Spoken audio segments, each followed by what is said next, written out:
Welcome to the podcast Body Talk.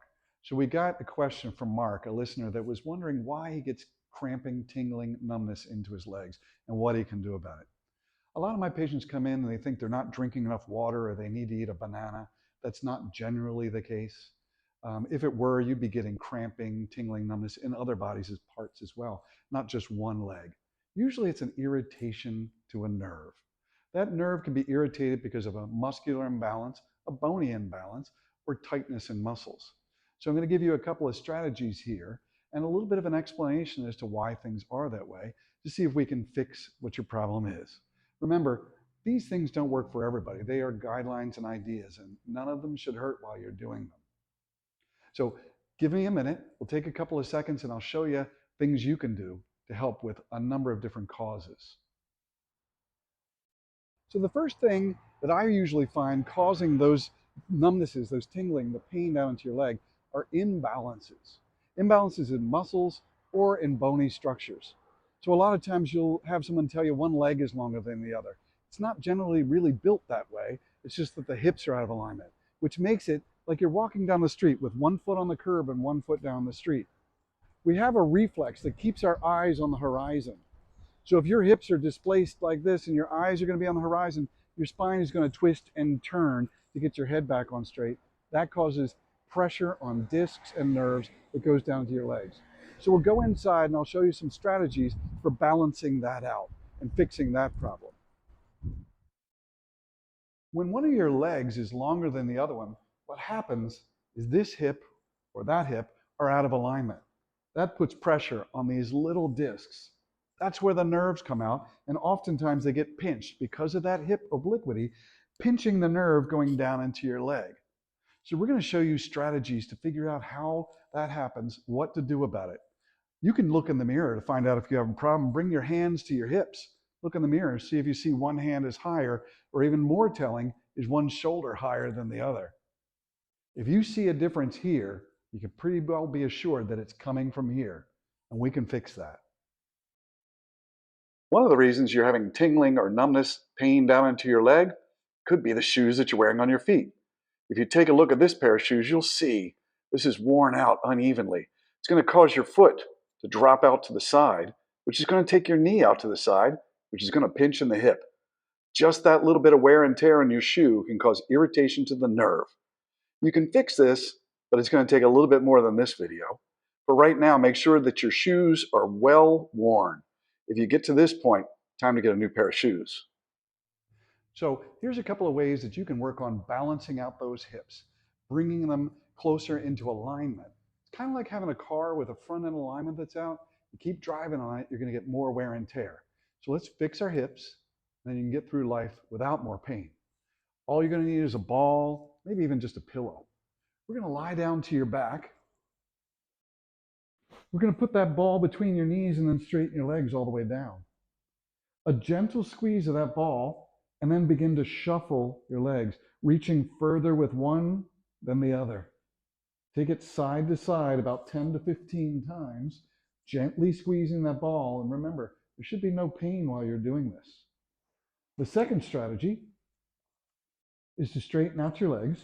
You're going to bring your left foot on top of your right thigh. You gently push your right thigh up into your left foot, at the same time pushing your left foot down into your right thigh. You're only using about 10% of your strength. So if it hurts, stop, back off. Less is more. Push down and count to 10, and then relax. Push down, count to 10, and relax. You're going to do it 3 times on each leg. Bringing your right foot on top of your left thigh, pushing up with your left leg, down with your right foot, meeting the resistance 3 times for 10 seconds. Then take that ball, put it back between your knees, and squeeze it. You may hear a small pop here. There should be no pain with that pop. It's just your pelvis realigning, and it's usually a really good sign that you've got that locked in. So many times that tingling, that numbness down to your legs can be caused by a restriction around your nerve. One of the gentle ways to release that restriction is what we call flossing. Now, flossing is just like it sounds. If you were flossing your teeth, you would be very gentle with it, and you should be very gentle with this technique as well. You're going to pull the leg towards your chest, the leg that it has the tingling and the numbness, but it's okay to do both sides just as a preventative if you'd like. And then gently start to stretch that leg out straight, pulling the toes down, and then bend it. This is not meant to be held. You want to be very gentle. If you feel any increased pain, then back off. Now, the goal is to get the leg all the way straight with the toe pulled down. But if you only get to part way and you feel that pull, then let that be it. You're only doing this 10 times and then leaving it alone. You're trying to create a gentle release, a gentle stretch, a gentle floss to release the tingling and numbness. 10 times, leave it alone. Do it 1, 2, or even 3 times a day, but less is more when it comes to the intensity. If you have sciatic pain, numbness, tingling, anything going down into your leg, remember our technique of flossing. Flossing is meant to be very gentle. Start by straightening your leg out and pulling your toes down, and then straighten your toes. So you're just moving at the ankle. You're creating a gentle flossing motion. If it feels like it's irritating at the nerve or in the leg at all, just stop. You want to do about 10 repetitions. If that doesn't feel like it's really hitting it, then pull your toes back, sit up tall, drop your chin towards your chest, and then bring it up. You're never holding during flossing. This is a very gentle motion. If you irritate the nerve by doing too much, you'll negate all of the benefits. If you need to go a little further, you have 2 options. You can either drop your chin and lean your chest forward and then back up, or you can put something underneath of your heel, like your yoga block, to raise the leg up, and do any of those options again. Remember, flossing is meant to be gentle. It's meant to gently glide the nerve, not irritate it. Another cause of tingling numbness into your legs or plantar fasciitis is tight muscles. These muscles in the back, the calf muscles, actually made up of 2 muscles, the gastroc and the soleus, comes down here and becomes your Achilles tendon, goes under your foot and becomes the plantar fascia.